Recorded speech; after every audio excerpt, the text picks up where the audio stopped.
I'm Ariana Grande. Hi, I'm Cynthia Erivo. And you're listening to the Broadway Podcast Network. Visit bpn.fm to discover more.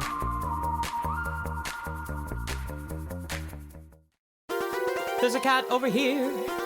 There's a cat over there. And the wrong one died. And the wrong one died.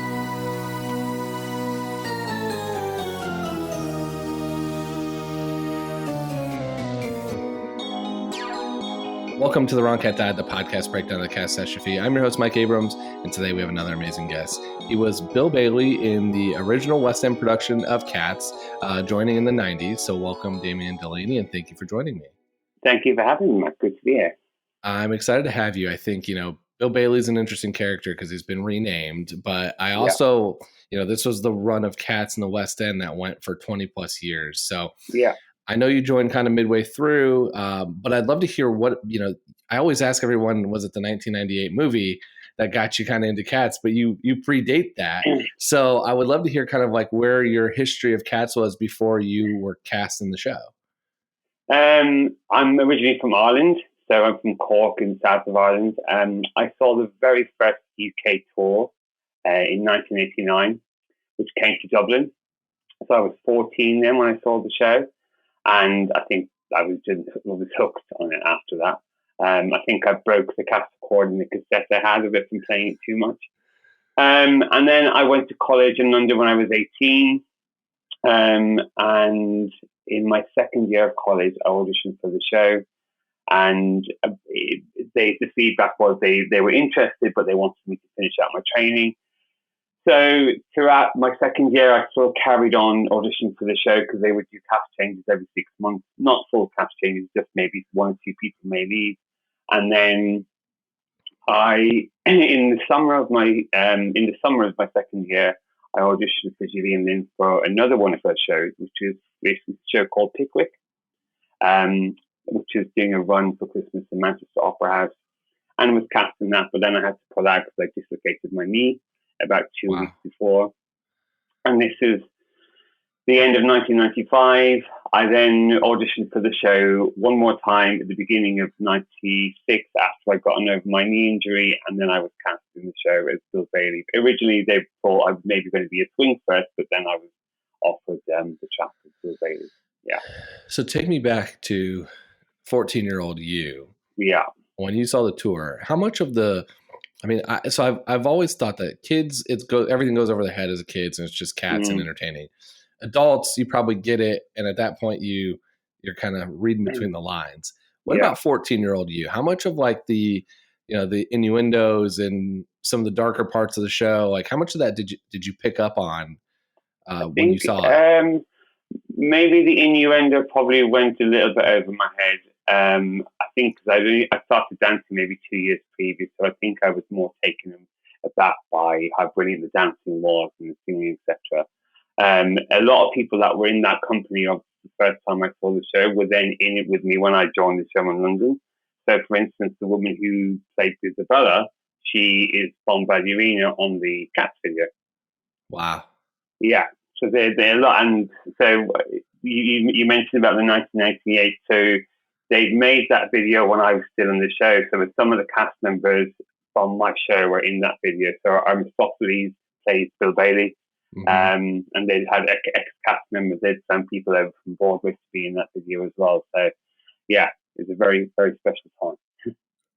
So you were basically in college, in university. You were told, hey, we want you, but you got to finish. And then you had an injury and all kinds of stuff. So between when you did that first audition to when you actually went on the first time as Bill Bailey, how long was that? Oh God, I think I auditioned for the show over a whole period of a whole year, getting called back, because when they would cast, they would obviously ask everyone if they were interested in leaving or not. And sometimes they didn't know who was going to go. So they would keep bringing me back depending on what roles I was maybe right for. So yeah, it was probably over the course of a year, and I started rehearsals in February 1996, and then we opened in April 1996. Okay. So it feels like a lifetime ago. And you said that about every 6 months they kind of bring new people in. Yeah, Oh, go ahead. In London, you could only stay with the show for after 2 years. You'd have to leave. I know it's different in New York, but they would either offer a year contract or 6 months. Yeah. Okay, so you basically, everyone on that show had a time limit. You can only do it for so long. Yeah. Yeah.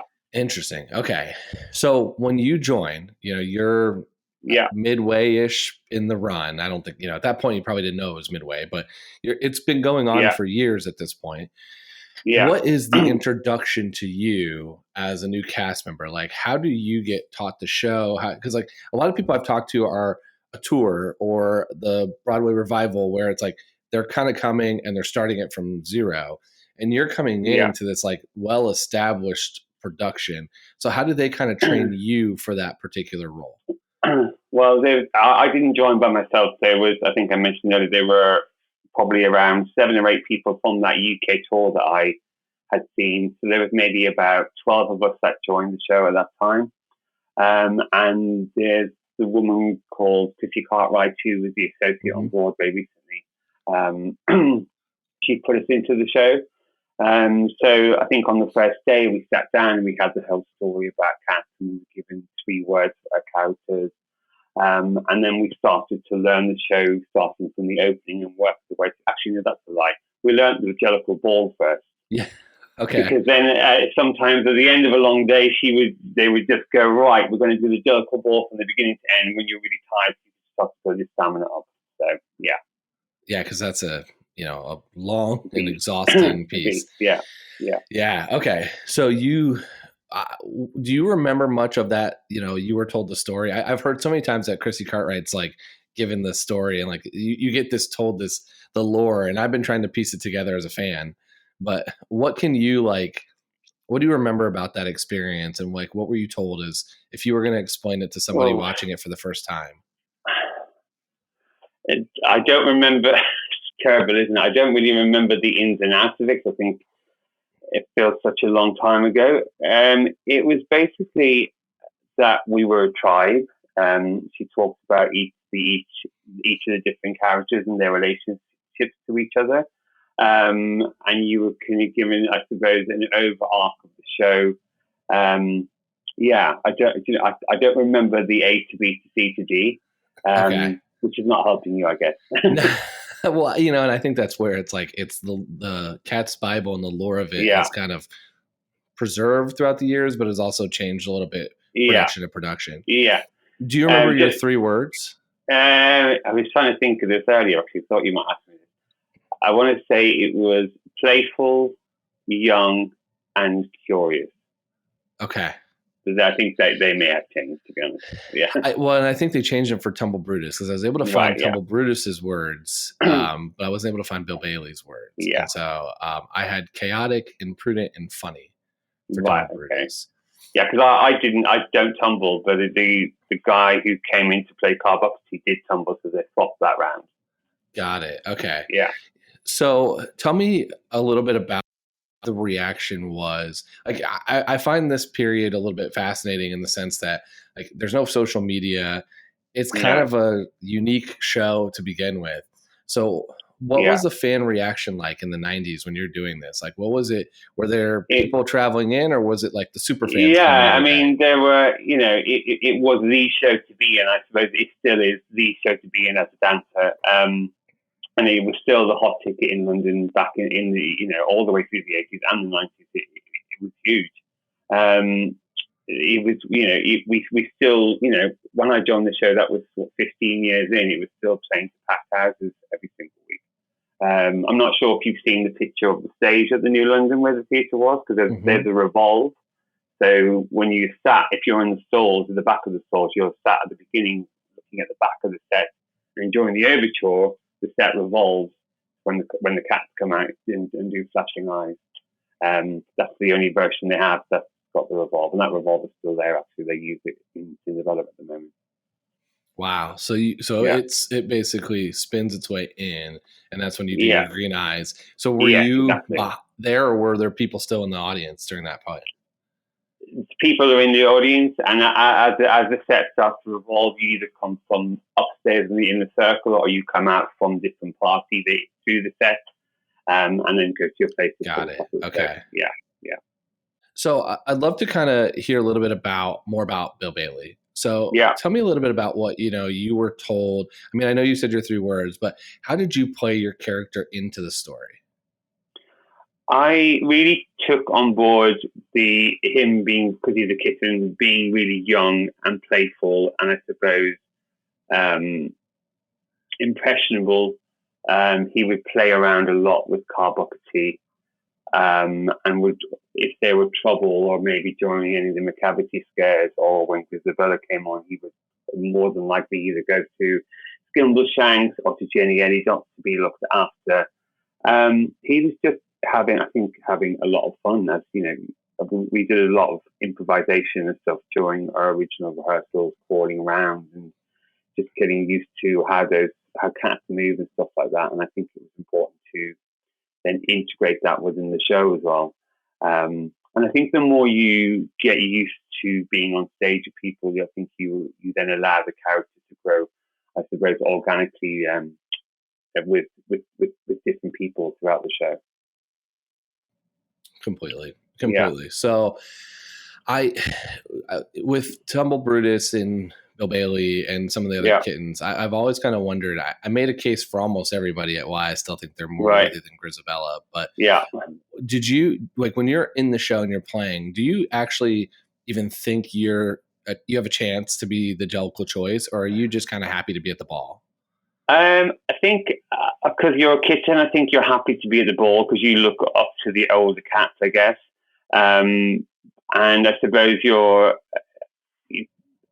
I suppose, being Bill Bailey, you're not, I suppose, one of the central players who's offering up each of the numbers I suppose is an offer up and their chance to showcase their talent for, to be chosen. And as Bill Bailey, apart from dancing throughout the show, you don't have an actual number.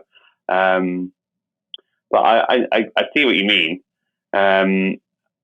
Yeah, I think it's interesting when you were told that, and I know you don't remember all of it, but when you're told the kind of the Bible of cats, I've always kind of interpreted it as it's like everyone wants to be the choice, and some of the cats know that they aren't realistic, but they still kind of want to be the choice, and so it's kind of interesting to hear from some of the characters that are less likely to be the choice, if that's how you play it, or if it's more of just like, I was never even consideration. I'm just there to have a good time. I think, some of the tuggers feel like I'm just there kind of. I think from my point of view, I was definitely there to have a good time. Yeah. Okay. Yeah. So you're just there to enjoy the ball. Absolutely. Yeah, definitely. Yeah. I'm hoping that maybe in years to come, when I get old, that maybe then I would then be able to put myself forward to have that chance to be reborn. Yeah. Yeah. So you mentioned Carbuckety, but what other cats did you have kind of relationships with?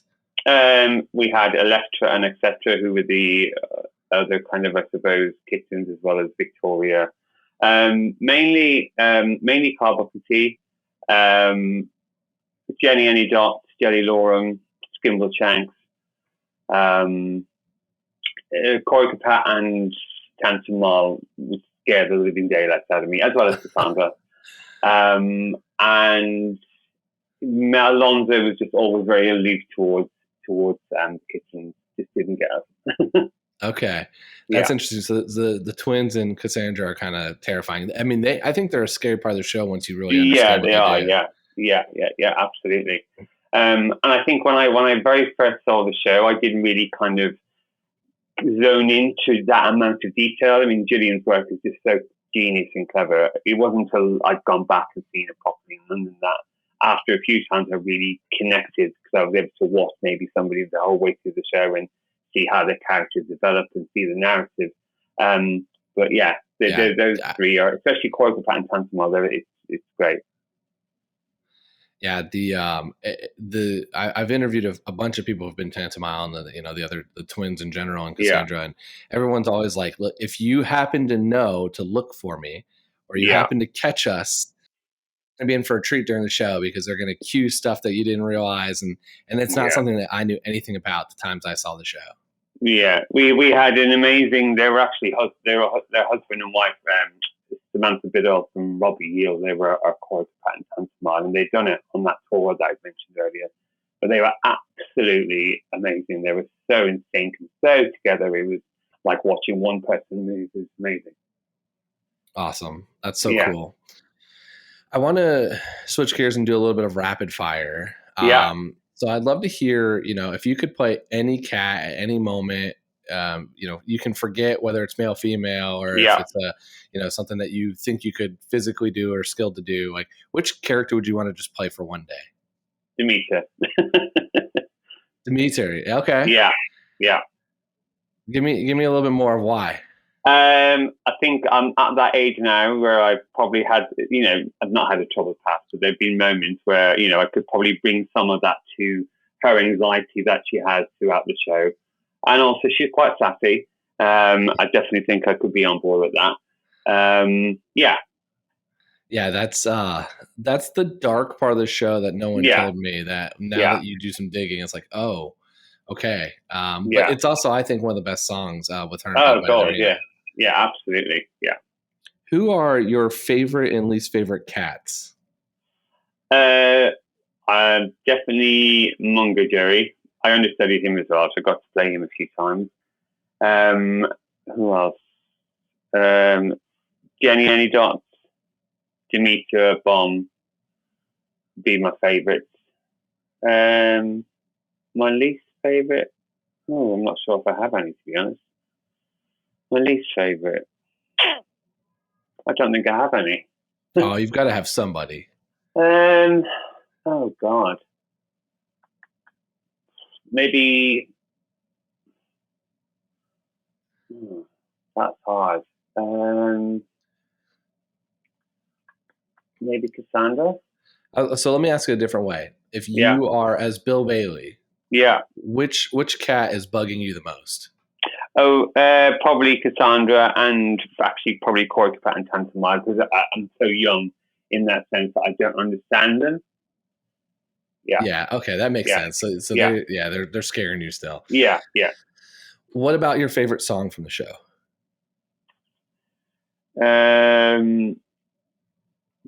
Macavity. Yeah, that's mine too. It's the one that I think is the most interesting. Definitely. Okay, and so this is kind of a more fun one, but if you look at the cats personality-wise, which cat do you think was probably living their best life in the 90s when you were on stage? Which, who would live in that era and that time frame best? Definitely Tugger. Tugger, just rocking out. Absolutely, yeah. Tugger second to that, probably Bombalurina. Yeah, so Tugger seems to fit like every era. It seems like it's like, okay, look, I can put him in the 70s or 80s, 90s. I think Bomb is the one where, for me, I mean, just in the U.S., it's I kind of thought of I could see Bomb wearing the neon and all that stuff, and just kind of jazzercising and doing all the fun things. Yeah. So I love it. Okay, so my kind of $1 million question is, I've argued at length about Grisabella not being the right Jellicle choice. So I would love to hear from you. If you're old Deuteronomy and you're making the decision, are you picking Grisabella or are you choosing somebody else if you got to rewrite the ending? I think I would choose Gus.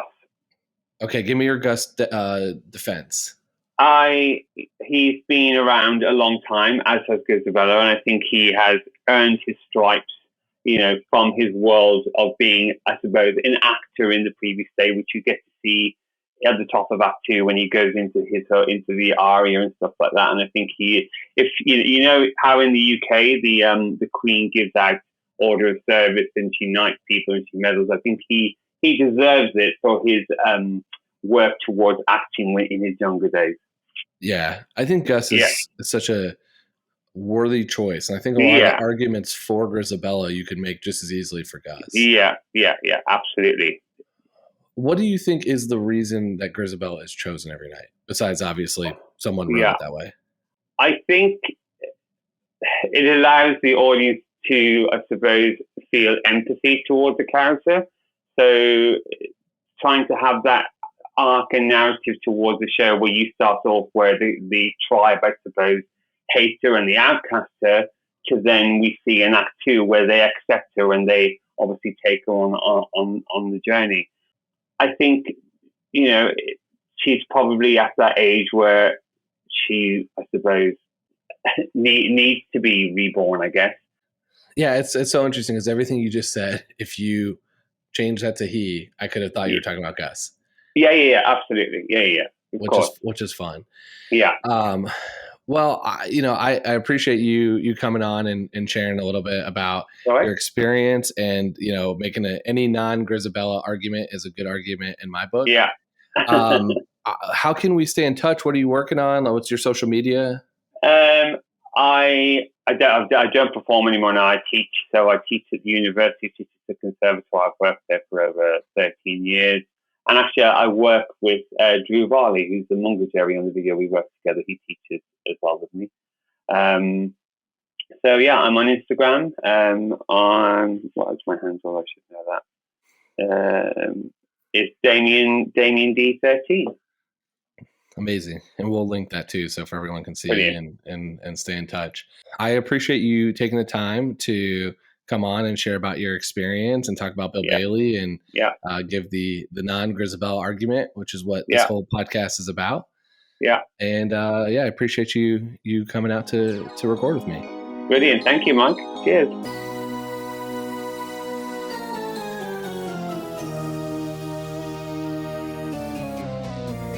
And thanks everyone else for listening to this episode of The Wrong Cat Died, the podcast breakdown of the catastrophe. To follow along, you can subscribe on Apple Podcasts, Spotify, Stitcher, or anywhere else you listen to podcasts. Follow us on Twitter and Instagram at The Wrong Cat Died, or check out our website, thewrongcatdied.com.